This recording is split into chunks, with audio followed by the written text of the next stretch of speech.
രക്ഷിക്കപ്പെടേണ്ടത് ആവശ്യമല്ലേ? അതെ, രക്ഷിക്കപ്പെടേണ്ട ആവശ്യമാണ്. പക്ഷേ അതിന് സമയം, അതിൻ്റെ ഒരു സമയമാണ്.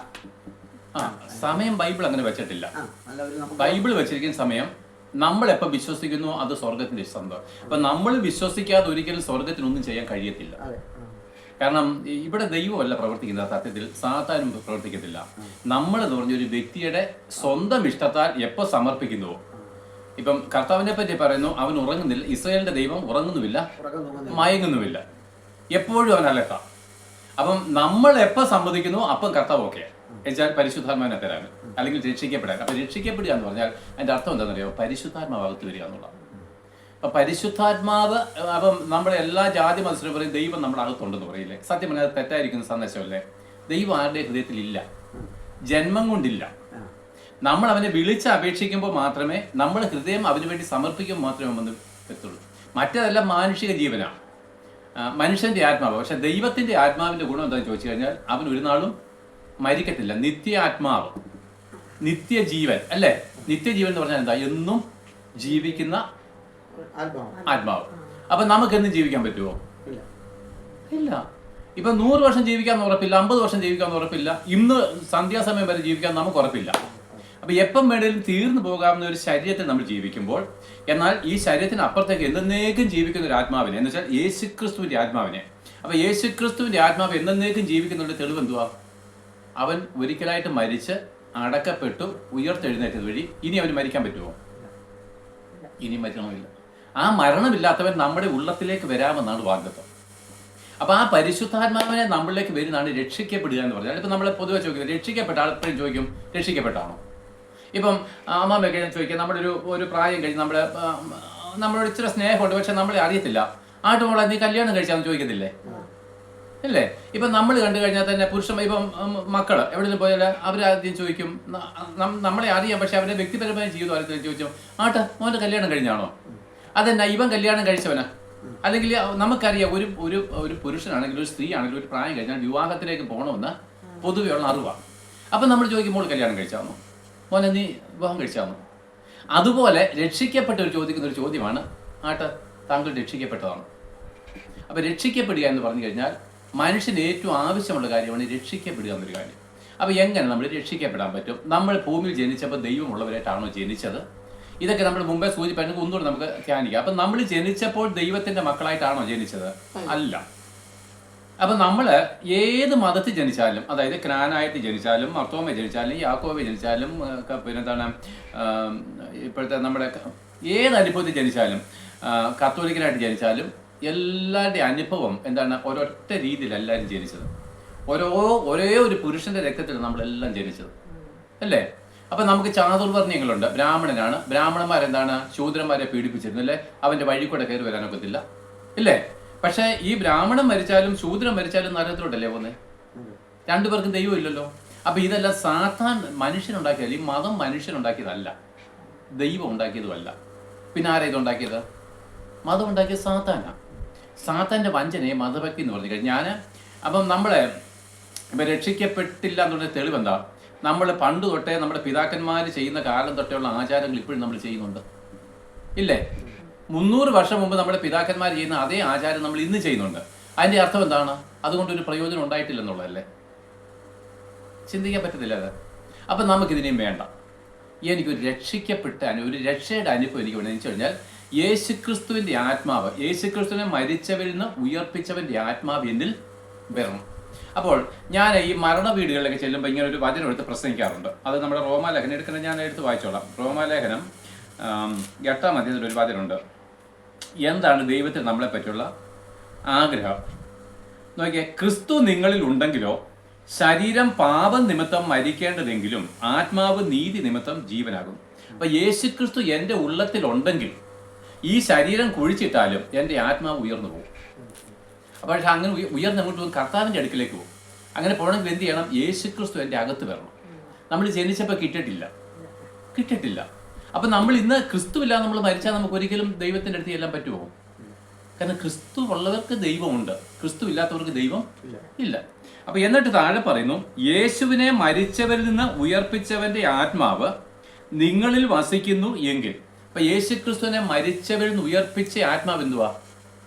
പരിശുദ്ധാത്മാവ്, ദൈവത്തിന്റെ ആത്മാവ്. അത് അപ്പം യേശുക്രിസ്തുവിനെ കല്ലറയിൽ അടക്കിയെങ്കിലും അവനെ അവിടുന്ന് എഴുന്നേൽപ്പിച്ചത് എന്തുവാ? ഈ പരിശുദ്ധാത്മാവല്ലേ. അപ്പൊ ഈ പരിശുദ്ധാത്മാവില്ലാതെ ആർക്കും എഴുന്നേക്കാൻ പറ്റത്തില്ല, സ്വർഗത്തിലേക്ക് പ്രവേശിക്കാൻ പറ്റത്തില്ല. നിങ്ങളിൽ വസിക്കുന്നുവെങ്കിൽ ക്രിസ്തുവേശുവിനെ മരണത്തിൽ നിന്ന് ഉയർപ്പിച്ച, യേശുക്രിസ്തുവിനെ മരിച്ചവരിൽ നിന്ന് ഉയർപ്പിച്ച പിതാവായ ദൈവം, ആ ദൈവം നമ്മളിൽ വസിക്കുന്ന പരിശുദ്ധാത്മാവിനാൽ നമ്മളെ ഉയർത്തും. അപ്പൊ യേശുക്രിസ്തുവിനെ കല്ലറയിൽ അടക്കിയെങ്കിലും ഇങ്ങനെ പിന്നെ നമ്മുടെ അപ്പോസ്തലപ്രവൃത്തിയിൽ ദൈവമോ മരണപാശങ്ങളെ അഴിച്ചിട്ട് അവനെ ഉയർത്തെഴുന്നേൽപ്പിച്ചു. അപ്പൊ ദൈവത്തിന്റെ ആത്മാവിനാൽ പിതാവ് അവനെ ഉയർപ്പിച്ചതുപോലെ അതേ പരിശുദ്ധാത്മാവ് നമ്മളിൽ ഉണ്ടെങ്കിൽ നമ്മളെയും അവൻ ആ ആത്മാവിൽ ഉയർപ്പിക്കും. അപ്പൊ ഈ പരിശുദ്ധാത്മാവ് നമ്മൾ വരുന്ന രക്ഷിക്കപ്പെടുക എന്നൊരു അനുഭവം. അപ്പൊ ഈ പരിശുദ്ധാത്മാവ് വരാൻ എന്താ ചെയ്യേണ്ടി? പരിശുദ്ധാത്മാവ് നമ്മൾ വരാൻ എന്ത് നമ്മൾ ചെയ്യേണ്ടത്? നമ്മളിപ്പോൾ ഞാൻ പറയാം, നമ്മൾ നൂറ്റാണ്ടുകളായി ചെയ്യുന്ന ആചാരങ്ങളിൽ പരിശുദ്ധാത്മാവ് വരുമോ? പ്രാർത്ഥിച്ചാൽ കിട്ടുമോ? പ്രാർത്ഥിച്ചാൽ കിട്ടുമോ എന്ന് ചോദിച്ചാൽ ഇപ്പോൾ മറുചോദ്യം വരും, പ്രാർത്ഥിക്കാതെ എങ്ങനെ? പ്രാർത്ഥിക്കുന്നതിന് ഒരു അനുസരണത്തിലേക്ക് വരാൻ വേണ്ടിയാണ് പ്രാർത്ഥിക്കേണ്ടത്. അപ്പോൾ പ്രാർത്ഥിച്ചാൽ കിട്ടുന്നില്ല. പിന്നെന്താണ്, നമ്മൾ നല്ല പ്രവൃത്തി ചെയ്തുകൊണ്ട് കിട്ടുന്നില്ല. 100 പേർക്ക് ഭക്ഷണം കൊടുത്തുകൊണ്ട് ദൈവത്തിന് പ്രസാദമാകുന്നില്ല, ആകുന്നോ? ഇതൊക്കെ മനുഷ്യരുടെ ഓരോ വഞ്ചനയാണ്. മനുഷ്യർക്ക് ദൈവത്തിന് പ്രസാദം വരുന്നില്ല. ദൈവം പ്രസാദിക്കുന്ന ഒറ്റ കാര്യം തൻ്റെ പുത്രനായിരിക്കുന്ന യേശുക്രിസ്തുവിൽ വിശ്വസിക്കുക എന്നുള്ളതാണ്. ഓക്കെ, അപ്പോൾ എന്തോ നമ്മൾ യേശുക്രിസ്തുവിൽ വിശ്വസിക്കേണ്ടേ? യേശുക്രിസ്തു മോചകനാണ് അല്ലേ? പാപം മോചിച്ച് തരുന്നവനാണ്. ഇപ്പം ഞാൻ പറയാം, നിങ്ങൾക്ക് കട്ടിൽ മരിക്കുന്ന രോഗം വന്നു, നിങ്ങൾ ആരെയാണ് അന്വേഷിക്കുന്നത്? അല്ല, രോഗികൾക്കല്ലയോ വൈദ്യനെ കൊണ്ട്. അപ്പം തീർച്ചയായിട്ടും ഒരു വൈദ്യനെ നമ്മൾ അപ്പം ആ വൈദ്യന്റെ അടുക്ക ചെന്നാൽ മാത്രമേ ചെന്നാൽ കിട്ടുമോ? ചെന്നാൽ രോഗസൗഖ്യം കിട്ടുമോ? ചെന്ന് അവൻ നമ്മളെ പരിശോധിച്ച് അവൻ നമുക്ക് മരുന്ന് തരും. ആ മരുന്ന് തന്നുകൊണ്ട് നമുക്ക് സൗഖ്യം കിട്ടുമോ?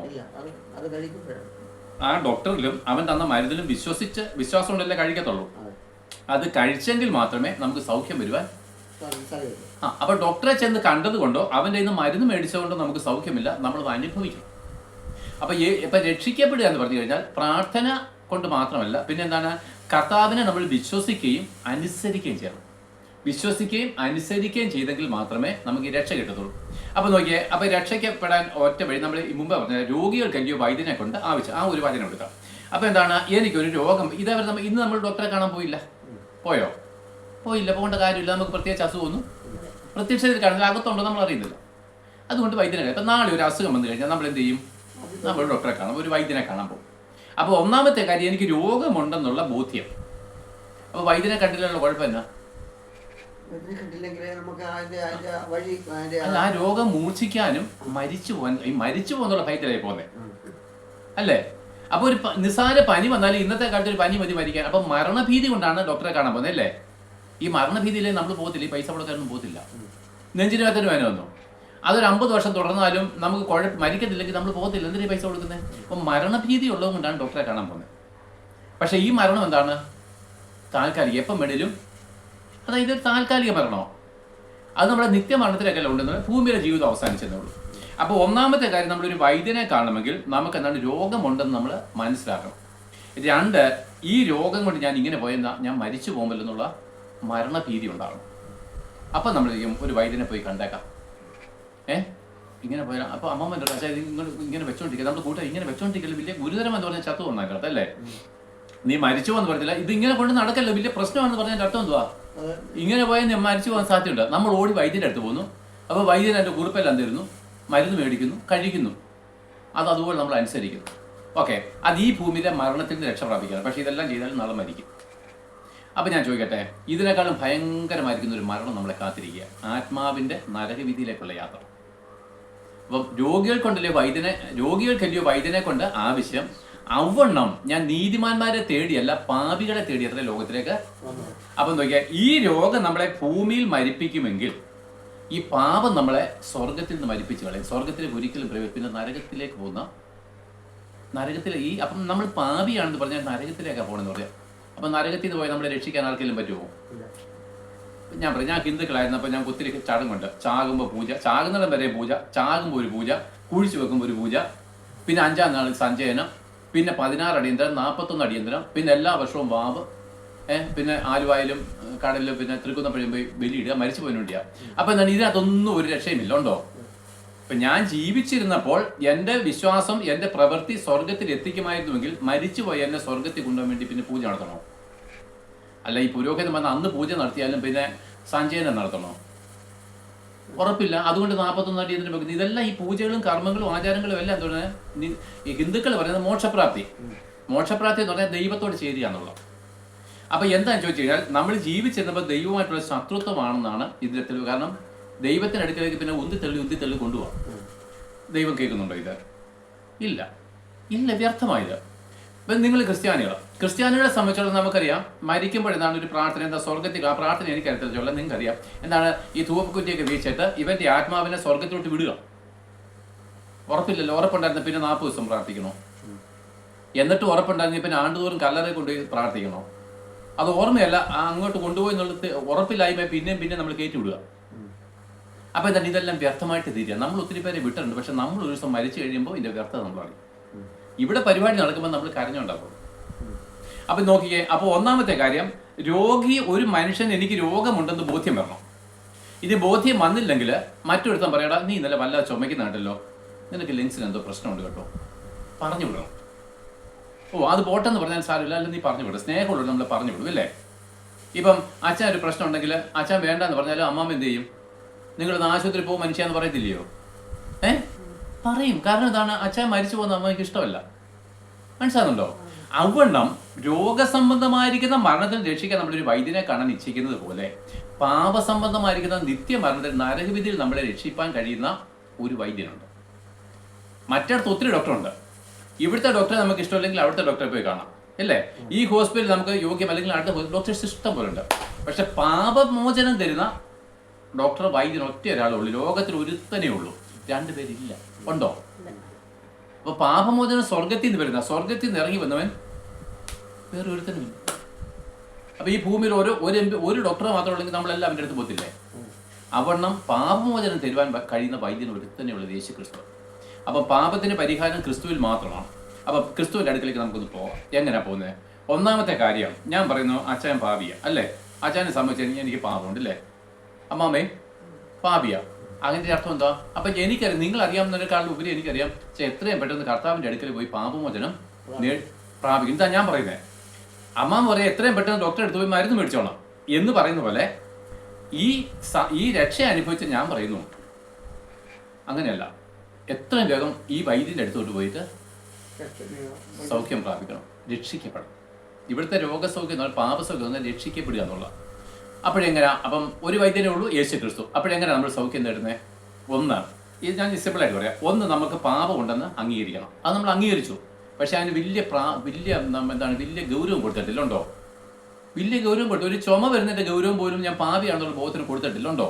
ഉണ്ടായിരുന്നെങ്കിൽ എന്നേ നിങ്ങൾ നിലവിളിച്ച് അവൻ്റെ അടുത്ത് എന്നേനെ, കർത്താവേ ഞാൻ പാപിയാണ്, എന്നെ രക്ഷിക്കണമെന്ന് പറയത്തില്ലേ? പറഞ്ഞു. പക്ഷെ നമ്മൾ പറഞ്ഞില്ല, അതിന്റെ ഗൗരവം നമുക്കില്ല. അപ്പൊ ആത്മമരണത്തെ പറ്റിയുള്ള ചിന്ത നമുക്കില്ല. അപ്പൊ കർത്താവ് ചോദിച്ചു, ഇതാണ് ഏറ്റവും ഗൗരവമുള്ള കാര്യം. ഒരു മനുഷ്യൻ സർവ്വലോകവും നേടിയിട്ടും തന്റെ ആത്മാവിനെ നേടുന്നില്ലെങ്കിൽ അവൻ എന്തെങ്കിലും പ്രയോജനമുണ്ടോ? അച്ഛൻ ഇവിടെ 4-5 ഏക്കർ ഉണ്ടെന്ന് കൂട്ടിക്കോ, ഉണ്ടോ ഉണ്ടായിക്കട്ടെ. ഇതെല്ലാം നേടി ഇതിന്റെ എല്ലാം സ്വത്തെല്ലാം അളന്ന് കൂട്ടി വെച്ചാൽ 1 ഏക്കറിന് 1 കോടി വെച്ച് കണക്ക് കൂട്ടിയാൽ 4-5 കോടി ആവശ്യമുണ്ട് എല്ലാം പറഞ്ഞു. പക്ഷെ നാളെ മരിച്ചു പോയിട്ട് എന്തുള്ളൂ? എന്നെ പ്രയോജനമുണ്ട്? മനോരമ പത്രത്തിനകത്തൊരു ചെറിയ പിള്ളേർക്ക് പിന്നെ ചെറിയ സ്നേഹം തോന്നി കഴിഞ്ഞ ഇച്ചിരി വലിയ ഒരു ഫോട്ടോ അല്ലേ? പക്ഷെ നമ്മൾ ഇങ്ങോട്ട് പോയി, നമുക്ക് സ്വർഗത്തിൽ പ്രവേശിക്കാൻ കഴിയുന്നില്ല. അപ്പൊ സ്വർഗത്തിൽ പ്രവേശിക്കാൻ കഴിഞ്ഞിട്ടില്ല, പിന്നെ ഇവിടെ പോകുന്നത് നരകവിധിയിലേക്ക്. അല്ല, അവിടെ ഇടത്തട്ടൊന്നുമില്ല. നരകവിധി എന്ന് പറഞ്ഞാൽ എന്താ? കെടാത്ത തീയും ചാകാത്ത പുഴു. അതിന് അവസാനമുണ്ടോ? ഇവിടെ ഇവർ ധൂപ്രാർത്ഥന ചെയ്താലും അവിടെ ഇങ്ങോട്ട് കയറി വരത്തില്ല. ഈ കത്തോലിക്ക സഭ ഒത്തിരി കള്ളത്തരം പഠിപ്പിക്കുന്നുണ്ട്. അവിടെ ശുദ്ധീകരണ സ്ഥലമുണ്ട്, ഇവിടുന്ന് പോയി കഴിഞ്ഞാൽ കുറച്ച് നാൾ തീക്കകത്ത് ഉരുട്ടി പരട്ടിയിട്ട് പിന്നെ കയറ്റി ഇങ്ങോട്ട് വിടുന്നു. ഇതൊന്നുമില്ല. ഒരിക്കൽ മരിച്ച് അവിടെ ചെന്ന് കഴിഞ്ഞാൽ പിന്നെ ഒരു നാൾ ഒരു മടങ്ങി വരില്ല, ഒരു നാളും തിരിച്ചു വരും. അപ്പോഴങ്ങനെയാണെങ്കിൽ നിത്യമരണത്തിന് രക്ഷിക്കപ്പെടണമെങ്കിൽ എന്ത് ചെയ്യണം? ദൈവം പറഞ്ഞു, മുമ്പ് പറഞ്ഞ പദ്യം തന്നെ, യേശുവിനെ മരിച്ചവരിൽ നിന്ന് ഉയർപ്പിച്ചവന്റെ ആത്മാവ് നിങ്ങളിൽ വസിക്കുന്നു എങ്കിൽ. അപ്പൊ എന്താണ് ഈ രക്ഷിക്കപ്പെടുക എന്ന് പറഞ്ഞാൽ? യേശുക്രിസ്തുവിനെ മരിച്ചവരിൽ നിന്ന് ഉയർപ്പിച്ച പരിശുദ്ധാത്മാവ് നിങ്ങളിൽ വരണം. ആ പരിശുദ്ധാത്മാവ് വരെ എന്തോ വഴി? വൈദ്യനെ കാണണം, വൈദ്യൻ തരുന്ന ഡിസ്ക്രിപ്ഷൻ വാങ്ങി വായിക്കണം, വായിച്ചത് മേടിക്കണം, അത് അനുസരിക്കണം. മനസ്സിലായില്ലേ? അപ്പൊ ശരി. അപ്പൊ പാപിയാണെങ്കിൽ പാപമോചനം എവിടെയുണ്ട്? യേശുക്രിസ്തുവിലുണ്ട്. അപ്പോൾ നമുക്ക് അവൻ്റെ കർത്താവേ, ഞാൻ പാപിയായിരിക്കുന്ന ഒരു മനുഷ്യനാണ്, എന്നോട് കരുണയാണ് ആട്ടാ, എനിക്ക് നിന്നോട് ഇഷ്ടമുണ്ട്, എനിക്ക് പാപമോചനത്തിന് എന്തോ വഴി. അപ്പോൾ കർത്താവ് പറഞ്ഞു, വിശ്വസിക്കുകയും സ്നാനം ഏൽക്കുകയും ചെയ്യുമ്പോൾ ഞാൻ ഈ ആത്മാവിനെ അങ്ങോട്ട് തരാം. എന്തോ വിശ്വസിക്കേണ്ടിയേ? അപ്പോൾ വിശ്വസിക്കുകയും സ്നാനം ഏൽക്കുകയും ചെയ്താൽ നാം രക്ഷിക്കപ്പെടും. എന്തോ വിശ്വസിക്കേണ്ടിയേ?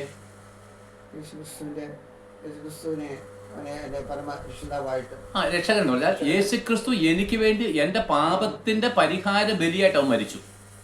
അപ്പൊ യേശുക്രിസ്തു എനിക്ക് പകരക്കാരനായിട്ട് മരിച്ചു എന്ന് ഹൃദയം കൊണ്ട് അംഗീകരിക്കണം.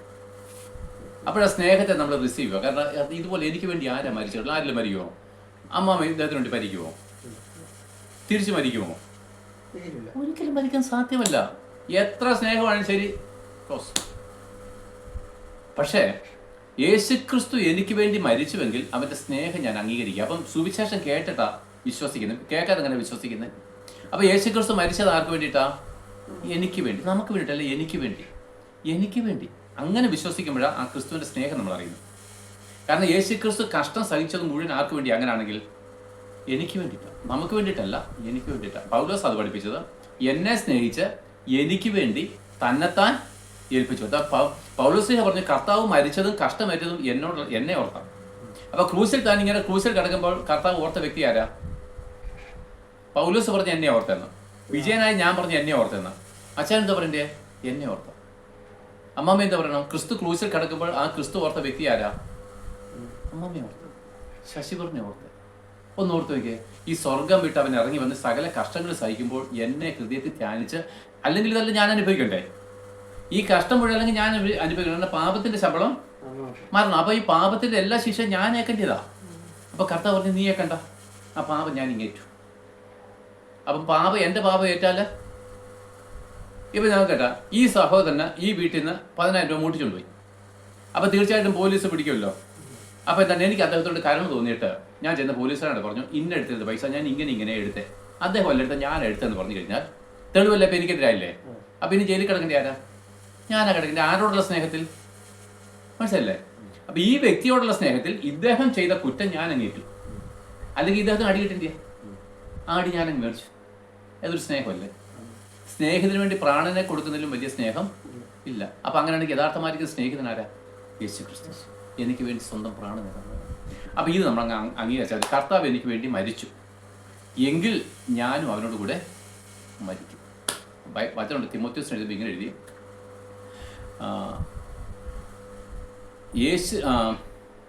കർത്താവായിരിക്കുന്ന യേശുക്രിസ്തുവിനോട് നമ്മൾ മരിക്കുന്നുവെങ്കിൽ, അവനോടുകൂടെ മരിച്ചുവെങ്കിൽ നാം അവനോടുകൂടെ ജീവിക്കും. അപ്പൊ യേശുക്രിസ്തു നമുക്ക് വേണ്ടി മരിച്ചു. എവിടെ? ക്രൂശിൽ. അപ്പൊ തിരിച്ച് നമ്മളും എന്താണ്? അവന് വേണ്ടി മരിക്കണം.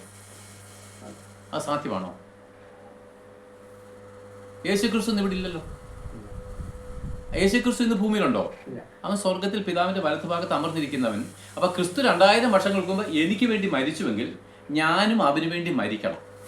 അപ്പോഴാണ് ഈ ഉടമ്പടി പൂർത്തീകരിക്കുന്നത്. അതെന്താ സംഭവിച്ചത്? അതാ ഈ സ്നാനം കേട്ടോ. യേശുക്രിസ്തുവിന്റെ ക്രൂശിൽ മരിക്കുന്നതാണ് ഈ സ്നാനം. അപ്പൊ ഈ സ്നാനമേക്കാതെ കർത്താവുമായിട്ട് ജീവിക്കാൻ പറ്റുമോ? രക്ഷിക്കപ്പെടാൻ പറ്റുമോ? അപ്പൊ ഒന്നാമത് വിശ്വസിക്കണം, മാനസാന്തരപ്പെട്ടിട്ടാണ്. അപ്പൊ ഞാൻ ചോദിക്കട്ടെ, ഇതൊരു വിവാഹ ഉടമ്പടിയുമായിട്ട് ചേർത്ത് കഴിഞ്ഞാൽ, ഞാൻ പണ്ടൊന്ന് പറഞ്ഞാൽ ഒന്നുകൂടെ മനസ്സിലാക്കാൻ പറയാം. നിങ്ങളുടെ രണ്ടുപേരുടെയും വിവാഹം നടന്നു. നിങ്ങൾക്ക് മിന്നുകെട്ടുണ്ടോ? ഓക്കെ, അത് മിന്നുകെട്ടുണ്ട്. പിന്നെ അവരുടെ പ്രാർത്ഥനയുണ്ട്. പിന്നെ എന്താണ്, കാര്യങ്ങളെല്ലാം ചെയ്തു ഇല്ലേ? പുരോഹിതന്മാരുടെ ശുശ്രൂഷകളെല്ലാം തീർന്നു. പക്ഷെ അവസാനം ഒരു പരിപാടി ചെയ്തു. അച്ഛൻ ആനോട് അവർ പറഞ്ഞു, രജിസ്റ്ററിൽ ഒന്ന് ഒപ്പിടാൻ പറഞ്ഞില്ലേ? ഒപ്പിട്ടെ. അമ്മ പറയാണ്, ഞാൻ ഒപ്പിടത്തില്ലെന്ന് പറഞ്ഞാൽ ഇവിടെ ഒന്നിരിക്കാൻ പറ്റുമോ? മിന്നു കിട്ടിയതില്ലേ? ബാക്കിയെല്ലാം ചെയ്തല്ലേ? ഇവിടെ വന്ന് ഇരിക്കുന്നതിന് കുഴപ്പമില്ല. രജിസ്റ്ററിൽ അച്ഛൻ ആദ്യം ഒപ്പിട്ടതിന് ശേഷം അമ്മാമ്മയും കൂടെ ഒപ്പിട്ടെങ്കിൽ മാത്രമേ ഈ ഇവിടുത്തെ അധികാരം പുള്ളിക്കാരിക്ക് കൂടെ കിട്ടത്തുള്ളൂ. ഉടമ്പടി ആകത്തുള്ളൂ. വെച്ചാൽ അധികാരം കിട്ടത്തുള്ളൂ. ഇല്ലെങ്കിൽ ഒന്നിച്ച് കല്യാണം കഴിക്കാതെ എത്ര പേര് ഒന്നിച്ച് ജീവിക്കുന്നുണ്ട്. പക്ഷെ നിയമപ്രകാരം ഈ സ്വത്തിന് അവകാശം കിട്ടുന്നില്ല. കിട്ടുമോ? ഈ സൈൻ ചെയ്തില്ലെങ്കിലും ഈ രജിസ്റ്റർ ഒപ്പിട്ടില്ലെങ്കിലും അമ്മാമ്മയ്ക്ക് ഇവിടെ താമസിക്കാൻ കുഴപ്പമില്ല.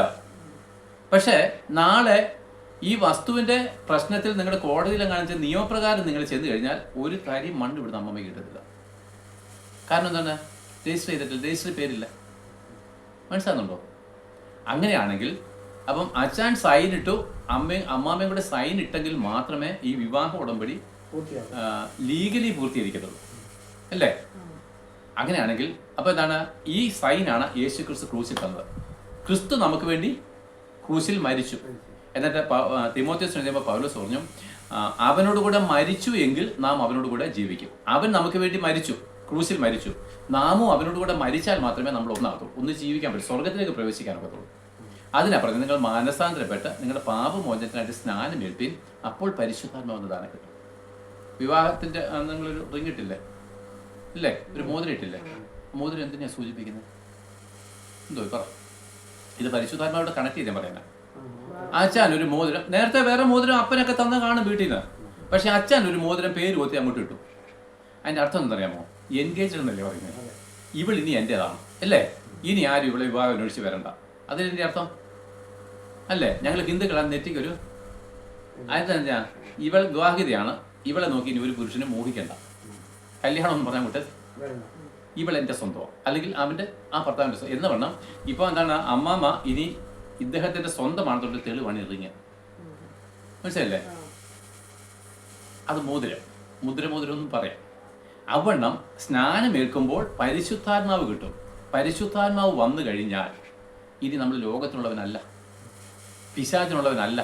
പരിശുദ്ധാത്മാവിന് മുതൽ പരിശുദ്ധാത്മാവ് വന്നു കഴിഞ്ഞാൽ പിശാച് ഇവരാളാ പോയല്ലോ, ഇവർ പോയല്ലോ, ഇവള് മറ്റവൻ്റെ ആയല്ലോ, ഇനി അവരുടെ പുറകെ നടന്നിട്ടൊരു കഥയും. അപ്പോൾ മറ്റവനായിട്ട് വിവാഹ നിശ്ചയം ആരുമായിട്ട്? ക്രിസ്തുവുമായിട്ട്. അപ്പം ഈ പരിശുദ്ധാത്മാവ് ഉണ്ടെങ്കിൽ ഈ ഉറപ്പുള്ളൂ, ഈ രജിസ്റ്ററിൽ ഒപ്പ് വരുത്തുള്ളൂ. ജീവന്റെ പുസ്തകത്തിൽ ഒപ്പ് വരുന്നത്, ജീവപുസ്തകത്തിൽ പേരെഴുതി കാണിക്കാത്ത ഏവനെയും തീപ്പൊയ്യും, ജീവപുസ്തകത്തിന്റെ പേരെഴുതി കാണിക്കുന്നത് പരിശുദ്ധാത്മാവ്. പരിശുദ്ധാത്മാവ് വരുമ്പോൾ ജീവപുസ്തകത്തിൽ നമ്മുടെ പേര് വരും, ഓട്ടോമാറ്റിക്കായിട്ട് അവിടെ കയറും. ഈ മൊബൈലിനകത്തൊക്കെ നമ്മൾ എന്താ ഓട്ടോമാറ്റിക്കായിട്ടല്ലേ, ഇപ്പം നമ്മളൊരു പേര് അതിനകത്ത് പിന്നെ സേവ് ചെയ്ത് കഴിഞ്ഞാൽ വാട്സാപ്പിൽ അത് ഓട്ടോമാറ്റിക്കലായിട്ട് വരുന്നില്ലേ? അതുപോലെ നമ്മൾ പരിശുദ്ധാത്മാവിനെ പ്രാപിക്കുന്ന ആ സെക്കൻഡിൽ നമ്മുടെ പേര് ജീവന്റെ പുസ്തകത്തിൽ എഴുതപ്പെടും. ആ ജീവപുസ്തകത്തിൽ പേരെഴുതി കാണിക്കാത്ത ഏവനെയും തീപ്പൊയ്യല്ലേ. അപ്പൊ ജീവപുസ്തകത്തിൽ പേരെഴുതി കാണിക്കുന്നവർ മാത്രമേ അവിടെ ഉള്ളൂ. നോക്കിയേ, അപ്പോഴെന്താണ്? അപ്പൊ അവനോടുകൂടെ മരിച്ചുവെങ്കിൽ നാം അവനോടുകൂടെ ജീവിക്കും. യേശു ക്രിസ്തു മരിച്ചത്, ക്രൂശിൽ മരിച്ചത് നമ്മളോടുകൂടെ എന്നെയും കൂടെ ജീവിക്കാനാണ്. കാരണം പാപം ക്രിസ്തു എന്നെ കൂടെ അകറ്റിക്കളഞ്ഞു. അതുകൊണ്ട് ക്രിസ്തു എനിക്ക് വേണ്ടി പാപപരിഹാരമായിട്ട് മരിച്ചത് വഴി അവൻ എന്നോട് ചേർന്ന് വരാൻ കഴിയും. പക്ഷെ ഞാനും അവനും കൂടി ഒന്നാകണമെങ്കിൽ ഞാനും ഉടമ്പടിയിലേക്ക് പങ്കാകണം. ഞാൻ സമ്മതിച്ചിരിക്കും, സമ്മതപത്രം. ഞാൻ പറഞ്ഞ സിമ്പിളായിട്ടല്ലേ? അപ്പൊ ഈ മാനസാന്തരപ്പെട്ടിട്ട് ഉള്ള സ്നാനമാണ്. കുഞ്ഞുനാളിൽ നമ്മൾ മാനസാന്തരപ്പെട്ടില്ല, നമുക്ക് യേശുവിനെ അറിയത്തില്ല, ആരെയും അറിയത്തില്ല. അത് ഇച്ചിരി ഇല്ലെന്ന് കരഞ്ഞപ്പോൾ ആരാണ്ട് എടുത്തുകൊണ്ട് വന്നിട്ട് മാമൂലി സമൂഹം നമുക്ക് എന്നെ പറയാം, നമുക്ക് വല്ല അറിവുണ്ടോ? ഇല്ല. ഞാൻ എൻ്റെ സ്വന്തം വ്യക്തി ജീവിതത്തിൽ യേശു ക്രിസ്തുവിനെ അറിഞ്ഞിട്ട് ഞാൻ അവനെ സ്നേഹിക്കുന്നത്. ആ സുന്ദര രൂപനെ, അവൻ്റെ സൗന്ദര്യം നമ്മൾ ഈ സുവിശേഷത്തിൽ കൂടെ വർണ്ണിക്കുന്നത് അല്ലേ? അവൻ്റെ മനോഹാരിത, അവനരിക്കുന്ന തേജസ്, അവനായിരിക്കുന്ന അസാധാരണമായിരിക്കുന്ന ആ രാജത്വം, ഇതെല്ലാം കണ്ടിട്ട് പറയാണ്, എടാ അവൻ നിന്നെ സ്നേഹിക്കുന്നു, എനിക്ക് അവനെ ഇഷ്ടം, എനിക്ക് അവനോട് കൂടെ എന്തിനാ ഇഷ്ടപ്പെട്ട അവനോട് കൂടെ ജീവിക്കാൻ. അല്ല, ഇപ്പോഴത്തെ ഈ പ്രേമം നിങ്ങളെ കണ്ടിട്ടില്ലേ? ഉടായ്പ പരിപാടിയാണ്. യഥാർത്ഥത്തിൽ ഒരു പെൺകുട്ടി ഒരു പുരുഷനെ കണ്ട് സ്നേഹിക്കുന്നത് എന്ത് ആഗ്രഹത്തിലാണ്? അവൻ എന്നെ വിവാഹം കഴിച്ച് ഒന്നിച്ച് ജീവിക്കണമെന്ന് ആഗ്രഹത്തില്ലേ? നമുക്ക് ഈ പ്രേമം അല്ലെങ്കിൽ സ്നേഹം ഉണ്ടാകുന്ന ഒരു പെൺകുട്ടിക്ക് ഒരു പുരുഷനോട്, അതോ 4 ദിവസം സിനിമ കാണാനോ? അല്ലല്ലോ. അപ്പൊ ഇതാണ് സ്നേഹം, എനിക്ക് അവനോട് കൂടെ ജീവിക്കണം. അപ്പൊ കർത്താവ് നമ്മളെ സ്നേഹിച്ചത് നമ്മളോട് ജീവിക്കാനാണ്. പക്ഷെ നമ്മളും അങ്ങോട്ട് ആഗ്രഹമാണ് എനിക്ക് നിന്നോട് കൂടെ ജീവിക്കാം. അപ്പൊ അവനുമായിട്ടുള്ള ജീവിതം എത്ര നാളാ? അവസാനമുണ്ടോ? എത്ര കോടി വർഷം കണക്കുണ്ടോ? നിത്യ യുഗത്തിലേക്ക് നമ്മൾ പ്രവേശിക്കാം. അതിനുവേണ്ടി ഈ ഭൂമിയിൽ വെച്ചുള്ള വിവാഹ നിശ്ചയ ഉടമ്പടിയാണ് സ്നാനം. പക്ഷെ എനിക്ക് അവനെ മതി, എനിക്കൊരു ജീവിതം ഉണ്ടെങ്കിൽ ഇവനോട് കൂടെയുള്ളൂ. ഞാൻ ഇന്ന് മുതൽ അവന് വേണ്ടിയാണ് ജീവിക്കത്തുള്ളൂ. ഈ ഒരു ആഗ്രഹം വന്നിട്ട് വേണം ഉറപ്പ് വരാൻ. അല്ല സ്നേഹിച്ചിട്ടെന്നെ കഥ. അപ്പൊ ഈ രക്ഷ പരിശുദ്ധാത്മാവ് വരുമ്പോഴാണ്. ഈ പരിശുദ്ധാത്മാവ് വന്നതിന് ശേഷമാണ് യഥാർത്ഥമായിരിക്കും. അന്ന് മുതലാണ് നിങ്ങൾ ക്രിസ്ത്യാനിയാകുന്നത്. പരിശുദ്ധാത്മാവ് വരുമ്പോൾ നിങ്ങൾ സ്വർഗത്തിലെ ക്രിസ്ത്യാനിയല്ല, ഇവിടുത്തെ മതത്തിന്റെ ക്രിസ്ത്യാനിയാണ്. നമ്മുടെ ഗവൺമെന്റ് ക്രിസ്ത്യാനിയുടെ പട്ടികയിലേ ഉള്ളൂ സ്വർഗത്തിൽ പ്രവേശിക്കത്തില്ല. സ്വർഗത്തിൽ പ്രവേശിക്കണമെങ്കിൽ ഈ പരിശുദ്ധാത്മാവാണ് മുദ്ര. ആട്ടാ, ഈ പരിശുദ്ധാത്മാവിനെ നമുക്ക് വേണോ? വേണമെങ്കിൽ ഈ അനുസരണത്തിലേക്ക് വരും. പക്ഷെ അല്ലാതെ കിട്ടത്തില്ല ചാ. അല്ലാതെ പരിശുദ്ധാത്മാവിനെ തരാൻ ഒരു ഓപ്ഷനും ബൈബിൾ തന്നിട്ടില്ല. വിശ്വസിക്കുകയും സ്നാനമേൽക്കുകയും ചെയ്താൽ, കർത്താവിന്റെ വചനമല്ലേ, നിങ്ങൾ രക്ഷിക്കും. ആ വിശ്വസിച്ചിട്ട് സ്നാനമേൽക്കുന്ന അതേ നിമിഷത്തിൽ ഹോളി സ്പിരിറ്റ് നമുക്ക് വരും. മുമ്പേ പറഞ്ഞ പോലെ ഇത് സേവ് ചെയ്യുന്നോടെ തന്നെ വാട്സാപ്പിലേക്ക് നമ്മുടെ ഓട്ടോമാറ്റിക്കലായിട്ട് വാട്സാപ്പിൽ ആ പേര് സേവ് ആകുന്ന പോലെ വിശ്വസിച്ച് സ്നാനമേൽക്കുന്ന അതേ സെക്കൻഡിൽ പരിശുദ്ധാത്മാവ് വന്നു. ഈ പരിശുദ്ധാത്മാവ് വന്ന ഒരു വ്യക്തി മരിക്കുമ്പോഴാണ് സ്വർഗത്തിലേക്ക് പോകുന്നത്. അതുകൊണ്ടാണ് ഞങ്ങൾ ഈ മരണമില്ല. ഞാൻ ഇവിടെ ഒരു ജ്ഞാനായ സഹോദരി മരിച്ചായിരുന്നു നമ്മുടെ ഐത്തലല്ല. എനിക്ക് അമ്മച്ചിയെ അറിയാം. രണ്ട് വർഷം എനിക്ക് നല്ല രീതിയിൽ നല്ല ദൈവകൃപയിൽ ജീവിച്ചൊരു, അതായത് സ്നാനമേറ്റിട്ട് ദൈവത്തിന് വേണ്ടി ജീവിച്ചൊരു സ്ത്രീയാണ്. അവസാനം അവിടെ ഇങ്ങനെ ഫ്യൂണറൽ സർവീസ് നടത്തുമ്പോൾ എനിക്കൊരു 5 മിനിറ്റ് പ്രസംഗിക്കാൻ സമയം കിട്ടി. അപ്പോൾ ഞാൻ ഈ വചനം എടുത്തിട്ട്, അപ്പോൾ എല്ലാവരും പറഞ്ഞു അമ്മച്ചി സ്വർഗത്തിൽ പോകും, നമുക്ക് അവിടെ വെച്ച് കാണാം. അതിപ്പോൾ എല്ലാവരും പറയുന്നുണ്ടല്ലേ, കള്ളുകൂടിയാൻ മരിച്ചാൽ ഇത് തന്നെയല്ലേ പറയുന്നത്. അവൻ പോകുമോ? ഇല്ലല്ലോ. മദ്യപാനി പോകത്തില്ലല്ലോ, വിഗ്രഹാരാധി പോകത്തില്ലോ, ദൂർനടപ്പുകാരൻ പോകത്തില്ലോ. ഇവൻ ആര് യഥാലിപ്പ് ചെയ്താൽ പറഞ്ഞാൽ നല്ല പോർ പൊരുതി കണ്ടിട്ടുണ്ടോ? അതായത് ക്രിസ്ത്യാനി എന്നുള്ള പേര് മതി, ഏത് ഉടായ്പ് കാണിച്ചു കഴിഞ്ഞാലും മരിക്കുമ്പോൾ വലിയ നോട്ടീസ് അടിക്കും, ഞാൻ നല്ല പോർ പൊരുതി. അതായത് പൗലോസിന്റെ സാക്ഷ്യമല്ലേ. പൗലോസ് കർത്താവിന് വേണ്ടി എങ്ങനെ ജീവിച്ചു അതുപോലെ ഇവൻ ജീവിച്ചു. കർത്താവിൻ്റെ ഒരു വാക്ക് പോലും മിണ്ടത്തില്ല. അവന് മിണ്ടിലുണ്ടെങ്കിലും കള്ളു കുടിക്കാൻ നേരം പ്രാർത്ഥിച്ചു, കർത്താവെ ഈ കള്ള മുഴുവൻ കുടിക്കാനുള്ള കൃപ തരണമെന്ന് പ്രാർത്ഥിച്ച് കള്ളു കുടിക്കാൻ പറ്റല്ലേ. മോഷ്ടിക്കാൻ പോയപ്പം കർത്താവെ സഹായിക്കണമെന്ന് പറഞ്ഞ് മോഷ്ടിക്കാൻ പോയവനെ ഇവനെങ്ങനെ അവിടെ ചെല്ലുന്നത്? അപ്പം ഇത് മരിക്കുന്നതിന് മുമ്പ് നമ്മുടെ സ്വന്തം സാക്ഷ്യമാണ്. അപ്പോൾ നോക്കിക്കേ, അപ്പം ഞാൻ ഈ അമ്മച്ചിയെ പറ്റി ഇങ്ങനെ പറഞ്ഞിട്ട് പറഞ്ഞു എന്തുകൊണ്ട് അമ്മച്ചി സ്വർഗത്തിൽ പോകും. അപ്പോൾ അവിടെ ജ്ഞാനായക്കാരും മർത്തോമാക്കാരും ഒത്തിരി പേരിപ്പുണ്ട്. ഞാൻ പറഞ്ഞു ഈ അമ്മച്ചി സ്വർഗത്തിൽ പോകുമെന്നുള്ളൊരു തെളിവെന്താ? അവർ നല്ല പ്രവൃത്തി ചെയ്തുകൊണ്ടല്ല. അപ്പം ഞാൻ ഈ വചനം വായിച്ച് അവരെ കേൾപ്പിച്ചിട്ട് ഇങ്ങനെ പറഞ്ഞു, എന്താണ്, യേശുവിനെ മരിച്ചവരിൽ നിന്ന് ഉയർപ്പിച്ചവന്റെ ആത്മാവ് നിങ്ങളിൽ വസിക്കുന്നു എങ്കിൽ ക്രിസ്തുയേശുവിനെ മരണത്തിൽ നിന്ന് ഉയർപ്പിച്ചവൻ നിങ്ങളിൽ വസിക്കുന്ന തൻ്റെ ആത്മാവിനെ കൊണ്ട് നിങ്ങളുടെ മർത്യ ശരീരങ്ങളിൽ. അപ്പൊ ഈ മരിച്ചു കിടക്കുന്ന അമ്മച്ചിയുടെ ഉള്ളത്തിൽ എന്തുണ്ടായിരുന്നു? പരിശുദ്ധാത്മാവുണ്ട്. എനിക്ക് നല്ല ഉറപ്പുണ്ടത്. അതുകൊണ്ട് ഞാൻ അത്ര ധൈര്യത്തോടെ പറഞ്ഞത്. അതുകൊണ്ട് ഇവരവിടെ പോകുമെന്ന് ഞാൻ പറഞ്ഞു. അപ്പം എന്നിട്ട് ഞാൻ പറഞ്ഞു, ജ്ഞാനായക്കാരുടെ ഞാൻ പറഞ്ഞു, ആ പരിശുദ്ധാത്മാവിനെ അമ്മച്ചി പ്രാപിച്ചത് എങ്ങനെയാണ്? അമ്മച്ചി ജ്ഞാനായക്കാരിയായിരുന്നു. ഞാൻ പറഞ്ഞു അമ്മച്ചി വചനം വിശ്വസിച്ചു, കേട്ടു അല്ലെങ്കിൽ വായിച്ചനുസരിച്ചു. എന്നിട്ട് വിശ്വസിച്ചിട്ട് മാനസാന്തരപ്പെട്ടിട്ട് സ്നാനമേറ്റപ്പോഴാണ് ആത്മാവിനെ കിട്ടിയത്. അപ്പോൾ എന്താണ്, ഈ ആത്മാവ് ഉള്ളത് കൊണ്ടാണ് അമ്മച്ചി പോകുമെന്ന് പറഞ്ഞു. അമ്മച്ചി അതിനുവേണ്ടി അനുസരണം കാണിച്ചു. അല്ല നമ്മൾ എന്ത് പറഞ്ഞാലും നമുക്ക് പാപമോചനം കിട്ടും. അല്ലെങ്കിൽ നൂറ്റാണ്ടുകളായിട്ട് നമ്മൾ കഴിഞ്ഞ പറഞ്ഞാൽ AD 340 തൊട്ട് ഇന്ന് വരെ പാപിയല്ലേ. അന്നത്തെ അപ്പന്മാർ തൊട്ട് ഇന്നത്തെ മക്കൾ വരെ പാപിയല്ലേ അമ്മമ്മേ? ഓർത്ത് നോക്കിയേ, ഈ 1700ഓളം വർഷങ്ങളിൽ പാപി എന്നുള്ള പദവിക്ക് മാറ്റമില്ലല്ലോ. അങ്ങനെയാണെങ്കിൽ നമ്മുടെ വിശ്വാസം വ്യർത്ഥമല്ലേ? എനിക്കൊരു പുതിയ സൃഷ്ടി, ഒരു ക്രിസ്തുവിലായാലും അവൻ പുതിയ സൃഷ്ടി, എനിക്കൊരു പുതിയ സൃഷ്ടി. പാപി എന്നുള്ള അനുഭവം എനിക്ക് നീ വേണ്ട. ഞാൻ പാപിയും ദോഷ്യമുള്ള നിലവിളി എനിക്ക് ഇന്ന് തീർത്തമാണ്. കർത്താവേ, ഞാൻ നിന്റെ മകനാണെന്ന് ധൈര്യത്തോടെ പറയാനുള്ള ഒരു പദവിയിലേക്ക് എനിക്ക് വരണം. ഞാൻ ദൈവത്തിൻ്റെ മകനും വിശുദ്ധനുമാണെന്ന് ഞാൻ ധൈര്യമായിട്ട് ഞാൻ പ്രസംഗം പറയും. ഞാൻ ഭാവിയായിട്ടാണ്, ഞാൻ വിശുദ്ധനും ദൈവത്തിൻ്റെ മകനുമായിട്ട് ഞാൻ പ്രസംഗിക്കുന്നത്. ഞാൻ പാപിയായിട്ടാണ് ഇന്ന് ജീവിക്കുന്നതെങ്കിൽ യേശുക്രിസ്തു കൊണ്ട് ഇരിക്കുന്നില്ല. യേശുക്രിസ്തു വന്നതിന് ഒറ്റ ഒരു ഉദ്ദേശമുള്ള പാപമോചനം അല്ലേ. വേറൊരു ഉദ്ദേശവും ക്രിസ്തുവിൻ്റെ ക്രൂശീകരണത്തിലില്ല. പണം ഉണ്ടാക്കാൻ കർത്താവ് മരിക്കണ്ട വേണോ? നമ്മളെ രാജാക്കന്മാരാക്കാൻ കർത്താവ് മരിക്കണ്ട വേണോ? കാരണം പണ്ടത്തെ ന്യായപ്രമാണമല്ലേ എന്തോ പറഞ്ഞിരിക്കുന്നത്, നിങ്ങളുടെ തൊട്ടിയിലെ മാവിനെ അനുഗ്രഹിക്കും അല്ലേ, നിങ്ങളുടെ മൃഗങ്ങളുടെ പേരിനെ അനുഗ്രഹിക്കും അല്ലേ. അപ്പൊ എല്ലാ സമ്പൽ സമൃദ്ധിയും ന്യായപ്രമാണത്തിനെ അനുസരിക്കുന്നവർക്ക് കിട്ടുമായിരുന്നു. അങ്ങനെ പോയാൽ പോരെ. ഇതിനു വേണ്ടിയിട്ടാണെങ്കിൽ അങ്ങനെ ക്രിസ്തു ക്രൂശിൽ മരിച്ച എന്തിനാ? ഒറ്റ ലക്ഷ്യം, നമ്മുടെ പാപം മോചിച്ച് കിട്ടി നമ്മളെ പിതാവിനോട് കൂടെ സ്വർഗത്തിൽ കൊണ്ടുപോകും. നാളെ ലോകം അവസാനിക്കത്തില്ലേ? ലോകം അവസാനിക്കും. നമ്മുടെ 5 ഏക്കർ സ്ഥലം എവിടെ പോയി?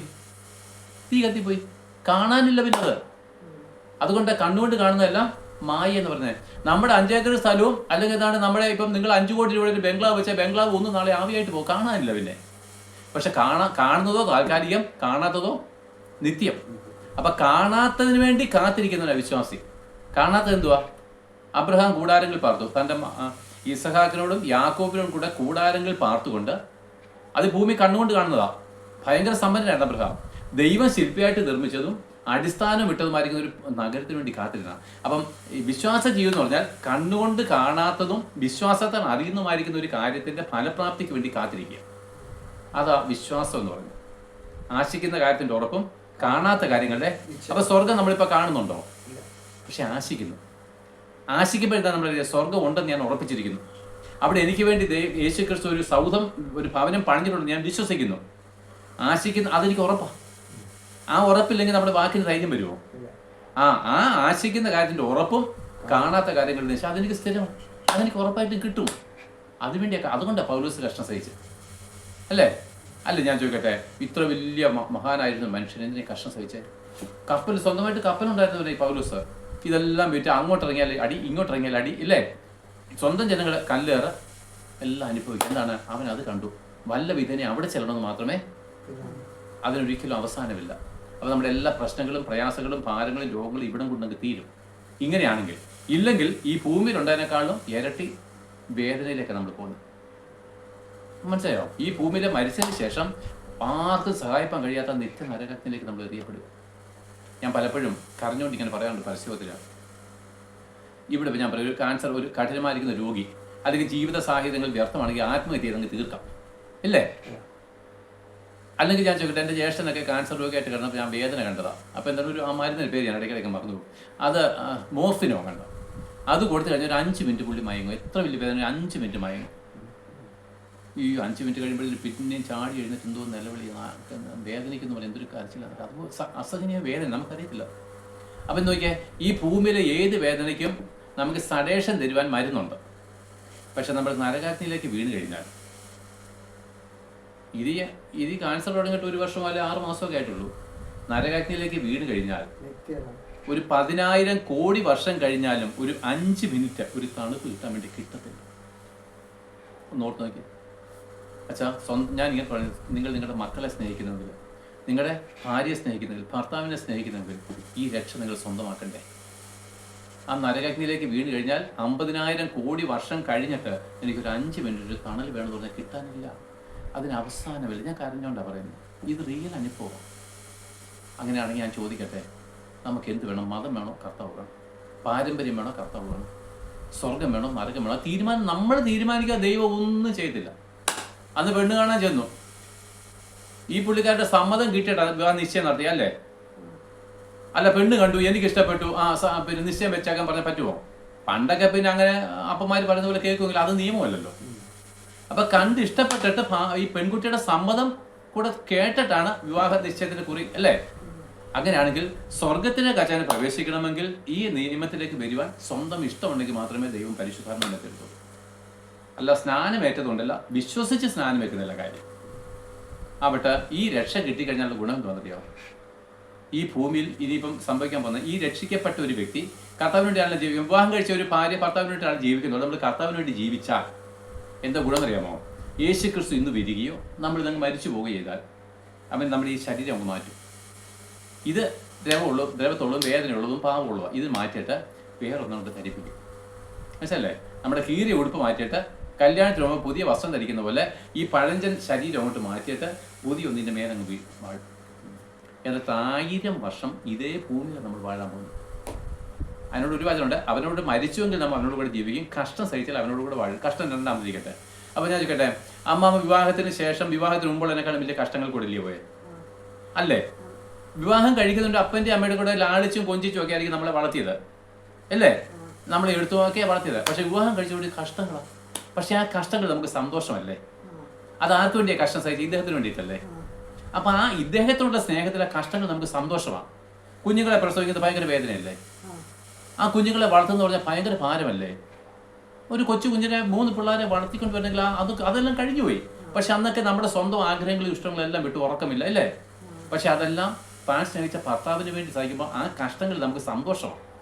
അവണ്ണം സ്നാനമേറ്റ് കർത്താവിന് വേണ്ടി കഷ്ടം സഹിക്കുമ്പോൾ ആ കഷ്ടങ്ങൾ നമുക്ക് കർത്താവിനുള്ള സ്നേഹത്തിൽ സന്തോഷമായിട്ട് തീരുക. എൻ്റെ പ്രിയനോടുള്ള സന്തോഷം. കാരണം പ്രിയൻ എനിക്ക് വേണ്ടി കഷ്ടം സഹിച്ച എന്നോടുള്ള സ്നേഹത്തിലല്ലേ? കർത്താവ് ക്രൂസിൽ കഷ്ടമേറ്റത് എന്നോടാണെങ്കിൽ ഞാൻ അവന് വേണ്ടി, അവനെ സ്നേഹിക്കുന്നവർ അവന് വേണ്ടി കഷ്ടം സഹിക്കും. അച്ഛനെ അമ്മാമ്മ സ്നേഹിക്കുന്നവർ മാത്രമേ കഷ്ടം സഹിക്കത്തുള്ളൂ, ഇല്ലേ? ഇല്ല തേണ്ട് കിടക്കുന്നു പറഞ്ഞു ഒത്തിരി ഭാര്യമാർ അങ്ങനെ പോയിട്ടില്ലേ? ആ തേണ്ട് കിടക്കുന്ന മനുഷ്യ എൻ്റെ കൂടെ ആരാ തൻ്റെ കൂടെ ജീവിക്കുന്ന ചോദിച്ചിട്ടുണ്ട്. എത്രയോ ഭാര്യമാർ പോയിട്ടുണ്ട്.